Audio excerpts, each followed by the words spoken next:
En el mundo medieval y antiguo, la umbría era moneda de cambio. No se trataba solo de biología, era política, era legitimidad, era supervivencia. Tu fuerza determinaba si los ejércitos te seguirían, tu virilidad determinaba si las dinastías te recordarían. La capacidad de un hombre para producir herederos no era un asunto privado, era el cimiento de los imperios. Ser castrado significaba perderlo todo.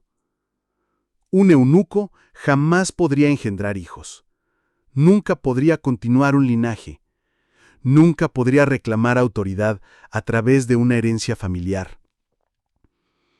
A los ojos de la sociedad, estaba roto, incompleto, una sombra de lo que se entendía por hombría. Y sin embargo, la historia nos entrega un relato tan extraño, tan impensable, que sacude todo lo que creemos sobre el poder. Porque en los pasillos de los imperios, tanto de Roma como de Bizancio, los eunucos no solo sobrevivían, prosperaban. ¿Por qué? Porque emperadores, reyes y príncipes confiaban en ellos. Un eunuco no tenía hijos que pudieran reclamar la sucesión, ningún heredero que amenazara el trono, ninguna ambición dinástica que desafiara al propio emperador. Eso los hacía seguros, lo suficientemente seguros para manejar las tareas más delicadas del emperador, lo suficientemente seguros para guardar las llaves de alcobas, tesoros y consejos, y en algunos casos, lo suficientemente seguros para elevarse más allá de los sirvientes, para convertirse en hacedores de reyes, para convertirse en gobernantes. Pero ninguno se elevó más alto, y ninguno causó tanto escándalo como el hombre que fue ridiculizado por sus sedas, del que se susurraba por su castración, y al que se le temía por su astucia. Su nombre era Eutropio. Piensa en el contraste. Un esclavo castrado, alguna vez desechado como inútil, llegaría un día a sentarse en la cúspide de la política romana.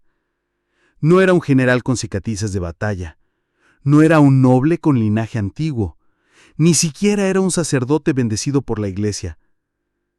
Era un eunuco. Y aún así, la propia Roma se inclinó bajo su influencia. Aquí está la ironía que hace su historia inolvidable. Lo mismo que le arrebató la umbría, el mismo acto que debería haberlo excluido para siempre del poder, se convirtió en la razón por la que se le permitió acercarse a él. Su castración lo hizo digno de confianza, su falta de herederos lo hizo indispensable, y su astucia transformó esa desventaja en un arma capaz de sacudir al imperio. La vida de Eutropio es prueba de una obscura verdad de la historia. A veces, los fragmentos rotos de un hombre son precisamente lo que lo hacen peligroso. Imagina al Imperio Romano a finales del siglo IV. El mármol todavía brillaba, pero las grietas se extendían. El imperio estaba dividido, Oriente y Occidente. Y en Oriente, Constantinopla latía como el corazón de un gigante moribundo. Fue allí donde un hombre como Eutropio pudo ascender, no por linaje, no por herencia, sino por sombras, susurros y seda. Eutropio no nació con privilegios, no era hijo de un senador ni heredero de un noble. Era un esclavo, un niño castrado, vendido y comprado como propiedad. En la sociedad romana, esa debería haber sido el final de su historia. La castración debía borrar la ambición, despojar la dignidad y reducir a un hombre a la obediencia. Pero Eutropio convirtió esa herida en un arma. Como eunuco, se movía donde otros no podían. Servía en los palacios, escuchaba conversaciones que ningún general oía. Llevaba mensajes susurrados tras cortinas y permanecía invisible en las mismas salas donde el poder cambiaba de manos. Estudió a las personas, sus debilidades, su codicia, sus deseos. y mientras otros se burlaban de sus sedas delicadas y su rostro empolvado, Eutropio aprendió a transformar el ridículo en invisibilidad. Nadie lo temía, nadie lo veía como una amenaza, y esa fue su mayor ventaja. Entonces llegó su oportunidad. El emperador de Oriente, Arcadio, era joven, tímido y completamente incapaz de gobernar. Necesitaba guía, un protector, alguien que pudiera resguardarlo de las víboras de la política de la corte. ¿Y quién mejor que un eunuco? Un hombre sin ambiciones familiares, sin hijos que reclamaran la sucesión, sin dinastía que amenazara el trono. Eutropio asumió ese papel con una precisión aterradora. Primero, encantó. Aduló a Arcadio, llamándolo sabio cuando todos sabían que era débil. Disfrazó su servidumbre de lealtad, susurrando consejos como si vinieran de los mismos dioses. Luego, manipuló. Orquestó matrimonios, el más famoso de ellos, empujar a Arcadio a casarse con Aelia Eudoxia, una mujer cuya belleza solo era igualada por su omisión. Ese matrimonio aseguró el lugar de Eutropio en el palacio. Ya no era un simple sirviente, era el arquitecto de uniones imperiales. Pronto, controlaba el acceso al emperador. Si querías una audiencia, acudías a Eutropio. Si querías un favor, pagabas a Eutropio. Si querías sobrevivir, obedecías a Eutropio. Los susurros en Constantinopla crecieron. El emperador gobernaba solo en nombre, pero el verdadero poder vestía túnicas de seda, pintaba su rostro y no tenía hombría que reclamar como propia. La burla lo perseguía a todas partes. Panfletos, poemas, canciones de taberna, todos se burlaban de la ironía de que un castrado ostentara el poder. Y aún así, mientras reían, él apretaba su control. El oro fluía a sus arcas, tierras eran concedidas en su nombre, y en el año 399 después de Cristo alcanzó lo impensable. Fue nombrado cónsul de Roma. Un eunuco, antes vendido en un mercado, ahora se encontraba en la cúspide del gobierno romano. Era algo sin precedentes. Era escandaloso. Era humillante para los orgullosos aristócratas de Roma. Pero era real. Eutropio había ascendido de esclavo a cónsul, de objeto de burla a hombre temido, de nada a todo. Y cada paso de su ascenso recordaba una verdad grotesca. En un mundo obsesionado con la hombría, un hombre sin ella los había dominado a todos. Roma ya había visto emperadores locos antes. Nerón, que provocó incendios y culpó a los cristianos. Calígula, que se declaró a sí mismo un dios viviente. Pero Heliogábalo era algo completamente distinto. No se conformaba con el poder, no se satisfacía con la riqueza. Él quería transformación. Caminaba por el palacio no como un general, no como un César, sino como una novia. Las sedas cubrían su cuerpo, las joyas colgaban de sus orejas, el rouge pintaba sus mejillas. Y cuando su voz resonaba en los pasillos de mármol, no era mandando, sino suplicando. «Llámame dama», susurraba a sus guardias. «Llámame esposa», exigía a sus esclavos. «Llámame amante», ordenaba a los senadores que se inclinaban ante él. Por la noche, el palacio se iluminaba con antorchas, pero no se discutía estrategia ni política. Era espectáculo. Los banquetes se transformaban en desfiles de burla. El emperador se recostaba en divanes, vestido con túnicas doradas.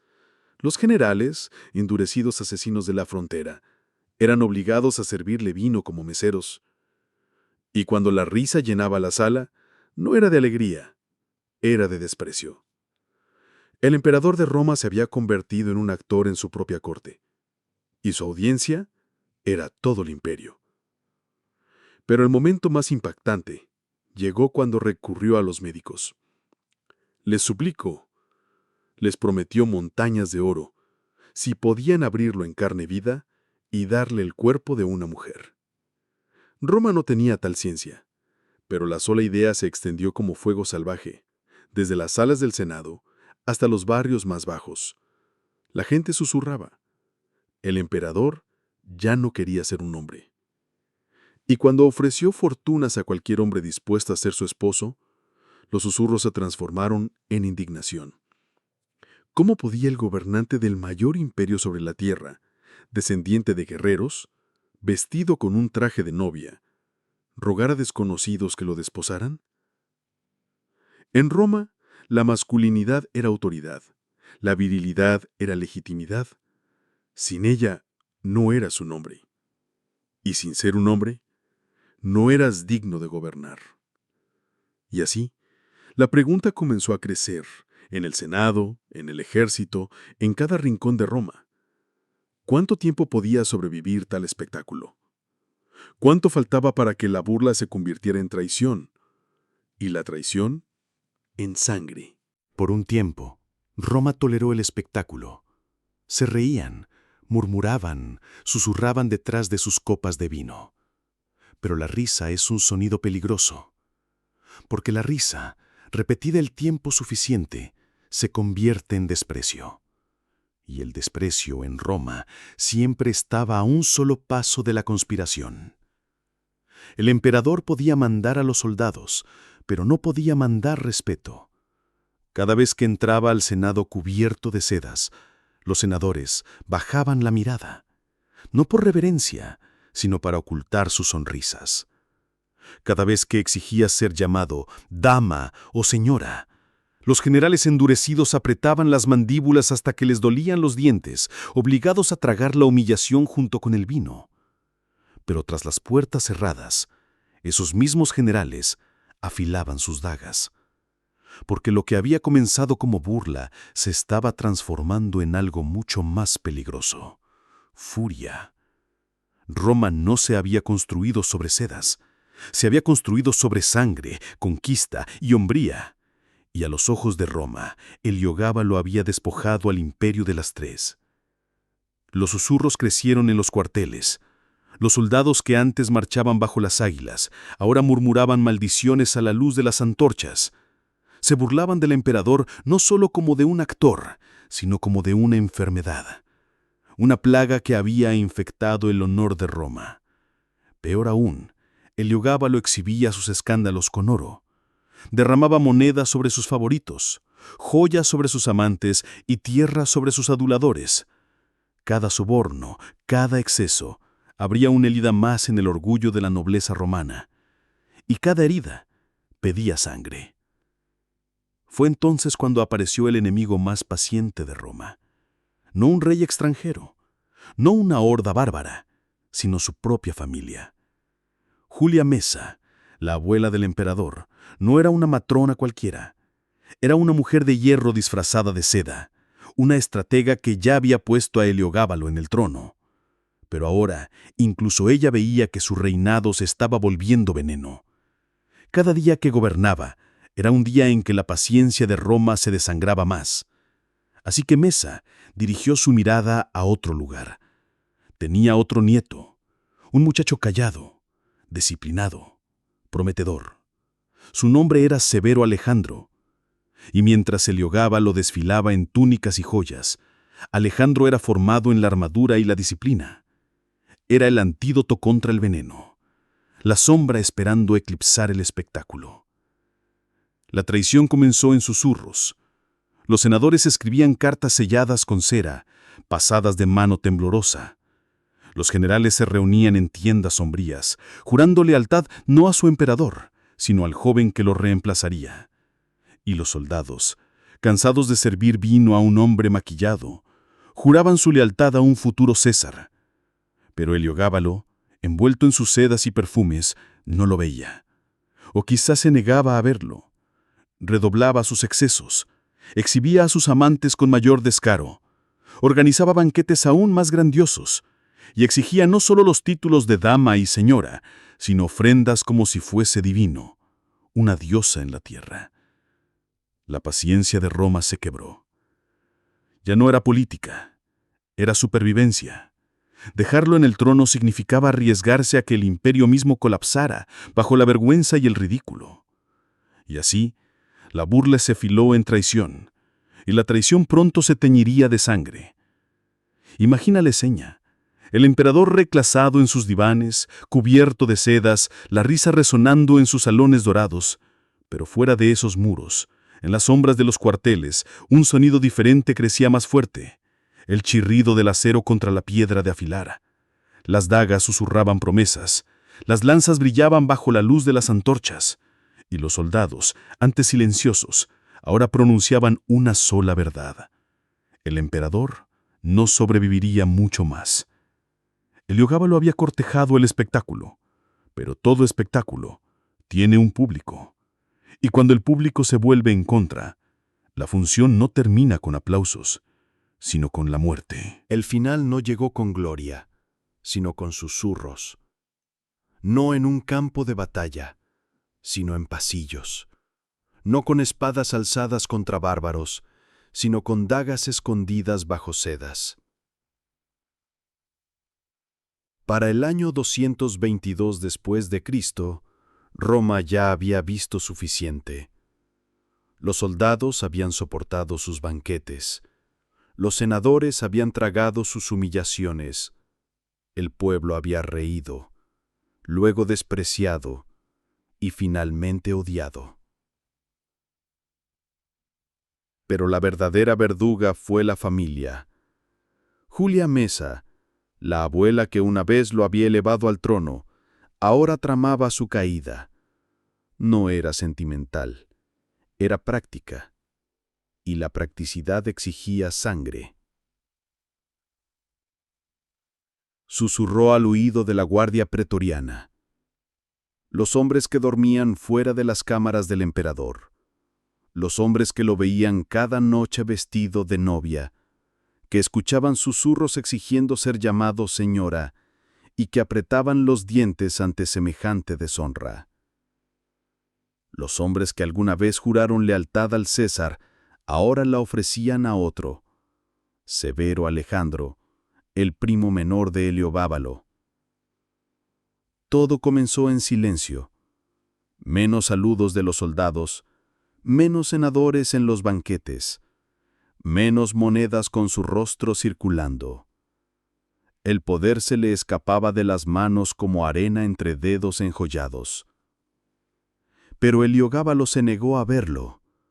En lugar de retroceder, redobló su exceso. Se proclamó no solo emperador, sino sumo sacerdote del dios solar oriental, el Gabal.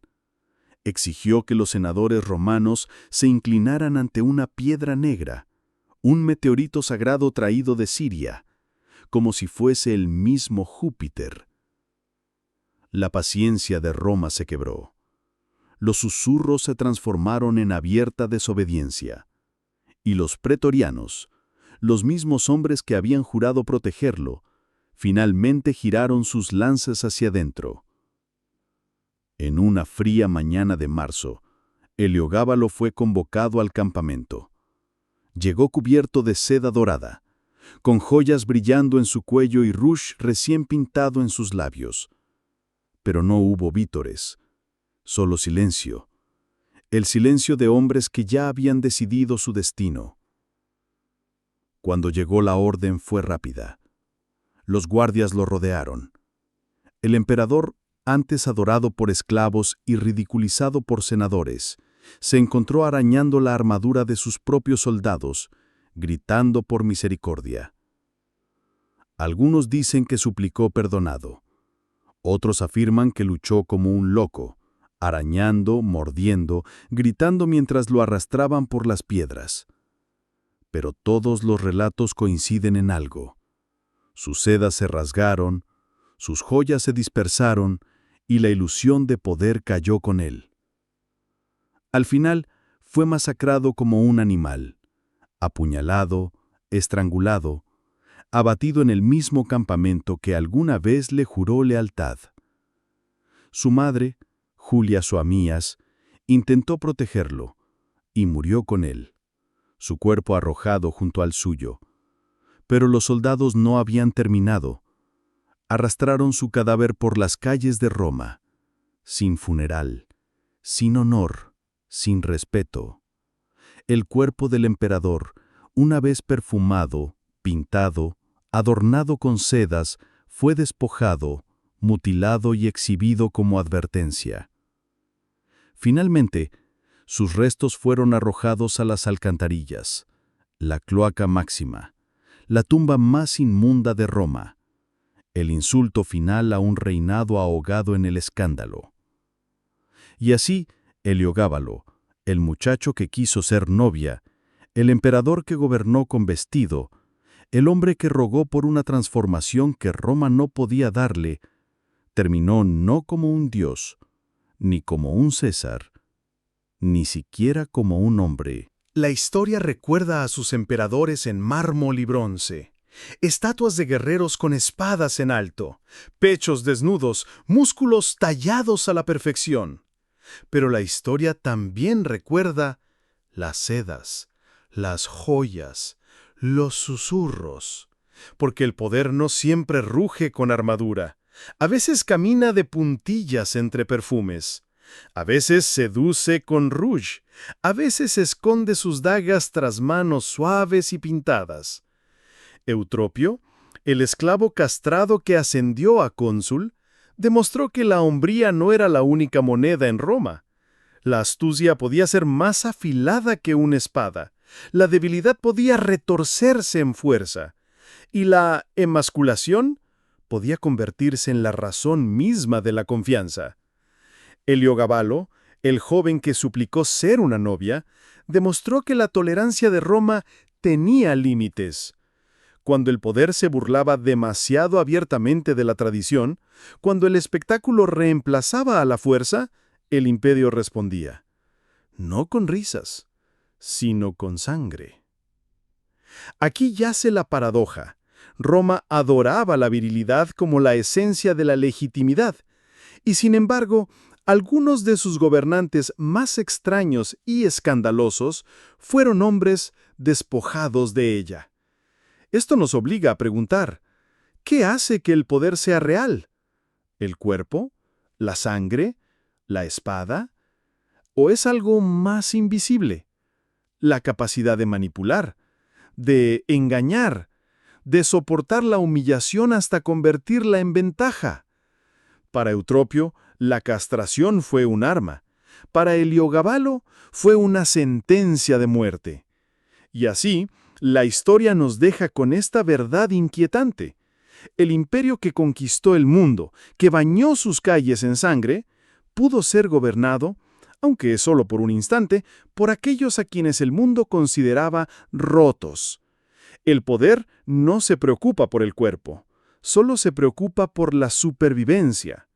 Y a veces, la supervivencia lleva vestido.